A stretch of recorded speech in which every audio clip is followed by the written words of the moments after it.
for Sasha, and also how you came back in both sets from a pretty big deficit? Well, yeah, of course it's not easy and beautiful to talk after what happened. The only thing that I can say is I hope it's not too bad. Hopefully it's just the normal thing when you turn your ankle, and hopefully it's nothing break. That's what everybody hopes, and I was with Sasha. Looks that they need to keep checking, but yeah, have been a very, very tough match. I think he started the match playing amazing, and I know how much means to him fight to win his first Grand Slam. We are colleagues. We have been practicing together a lot of times, and see a colleague on the tour like this. Even if for me it's a dream being a final of Roland Garros. Of course, that way is not the way that we want it to be, and you feel very sorry for. If you are human, you should feel very sorry for a colleague. English questions first, and always introduce yourself there and there. Yeah, here. Third row, yeah. Hi, Rafa. Rob Moore for Sunsport. Have you spoken to Sasha since the match, and what did you two say backstage when obviously he was getting medical treatment? Well, if he wants to say, he's gonna say later. No, I was with him, yes, and he was checking there in the, in the ecography, ultrasound. So he was checking the things. I was there just to visit how the things are evolving, but I am not the one who says anything. So if he wants to say, going to be in his decision. I can't talk for him. Rafa, Mike Dixon from the Mail. I obviously looked pretty slow out there, but I just wondering, was the court unusual in any way in terms of movement during the match? Was the court in any way unusual?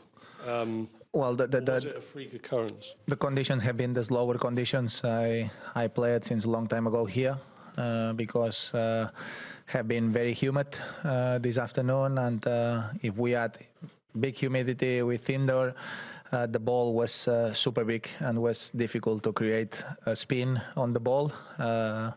So I think the conditions were not the ideal for me this afternoon, or the way that I like to play normally here. That's why I was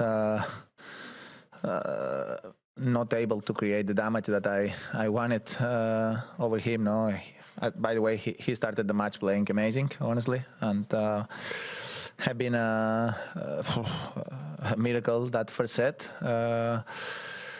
But I was there fighting and trying to find solutions all the time. But honestly, under these conditions, well, when Sasha is playing well in any conditions, he's an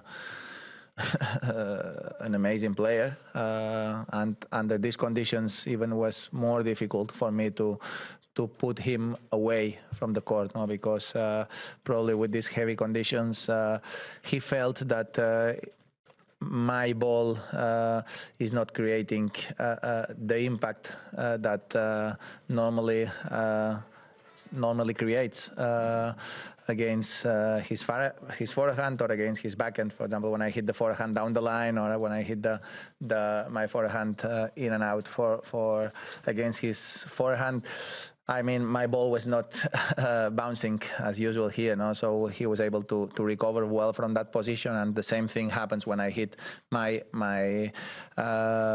ball against his backhand. That his backhand is probably the best of the tour today.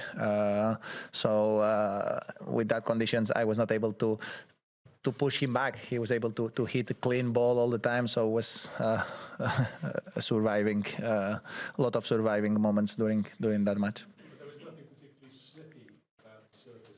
I don't think that. No. I think the problem on clay is always the same. No, when the white thing from behind is on the floor, comes out, then it's more slippery. But I mean, I don't think we have to create a history about that. The court is not in bad shape, so it was an unlucky moment. I don't think it's because of the court that he turns his ankle. No, it was an accident, and I don't think the court was in bad conditions to say that is because of the court. It was a very unlucky moment, and sometimes happens in every surface. Okay, Camilla from Norwegian Press. I want to look one match ahead because you might meet Casper Ruud, and you have been his idol his entire career, and he's been training at the Rafa Academy. What do you think about Casper Ruud and maybe playing against him and what he's done here? Well, I have a huge respect for him. First of all, in terms of friend, he has a great character. He's a great guy, and he has a great family. Honestly, no, that's the main thing. And then, as a player, of course, I respect a lot him. He did a lot of great things the last couple of years. I don't know. He's the number. Which number? He's 8, 7 in the world. So that's the ranking tells by itself. And he's in the semifinals of Roland Garros, fighting to be in the final, and it's not a surprise. So that's it. Jonathan Pinfield, Live Sports FM. Rafa, happy birthday and congratulations on reaching the final. After all your achievements in the sport, are there still things that you want to prove to yourself, or do you feel that you have nothing left to prove? It's about every day. I mean, it's not about things that you need to prove. It's about how much you enjoy doing what you are doing, or if you don't enjoy, then it's another story, no? But if you like what you're doing, you keep going, because, for example, if you like to go and play golf, you keep going to play golf. So if I like to play tennis, and if I can, and I can handle to keep playing, I keep playing because I like what I do. So that's it. Of course, I enjoy, and if I am healthy enough to play, I like the competition. Honestly, no, I like the competition. I like to play in the best stadiums of the world and feel myself at my age still competitive. Means a lot to me, no, and that makes me feel in some way proud and happy about all the work that we did. I don't know, that's it. Marcel Hauck, Keystone SDR, Switzerland. Rafa, this was the third tough match you had in a row. How do you feel physically with the legs, with the foot and everything? ¿Puedes dar una servilleta, por favor? Tengo sangre por aquí. No, physically I'm okay.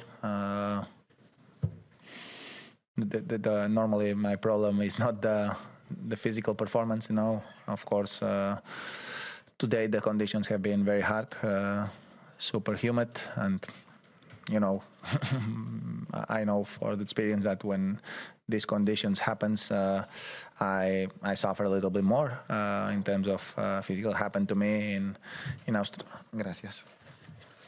Happened to me in Australia against Chapo, and today was different, not that crazy, but even like this, I was suffering. But I think both of us, no? So have been a lot of up and downs during the match, but a good level of tennis with great points. But of course, when the ball is slow, conditions are very heavy with big humidity, then physically you suffer more than with drier conditions. Hi, Rafa. Rima Boulel here from the National UAE. Rafa, besides the physical challenges, can you talk a little bit about the emotional, psychological challenges that you've faced since Rome until now to be able to make it to the final, everything that you've been through and the ups and downs? How challenging has it been on the psychological side? Well, I talked enough about that after Rome, and my mind didn't change. No, as I said, I explained everything going through my mind after Rome, and nothing changed. At the same time, I was not very positive after that about my foot. But I was positive that I will be able to play here, and here I am. No, I played, I fighted, I did all the things possible to give myself at least a chance to be where I am, and happy, of course, to be able to give myself another chance to play on second Sunday here in the final of Roland Garros. No, so that means a lot to me, and even if all the sacrifices and all the things that I need to go through to try to keep playing, really makes sense when you enjoy moments like I'm enjoying in this tournament. Yeah, hi Rafa, Fredrik Tombra from the Norwegian Broadcasting Corporation. I was just wondering about Casper, because he came to your academy, I think it was 4 years ago, and what you saw him and then, and did you ever imagine the potential of you playing a final against him here? And yeah, are you able to enjoy the fact that your academy is bringing up this kind of talent? Well, I mean, Casper is a professional. He has I think a very good character to play tennis. He's very relaxed, humble. He's always in a positive mood about learning, and I think in the academy we were able to help him a little bit during this period of time. But more than another thing is about, as I always say, I like to see the good persons achieving his dreams, and I think Casper is. I'm happy for him, as I said before. I'm happy for his mom, dad. I know them very well. They are a super healthy family and great people. And as always, I am super happy when I see these great people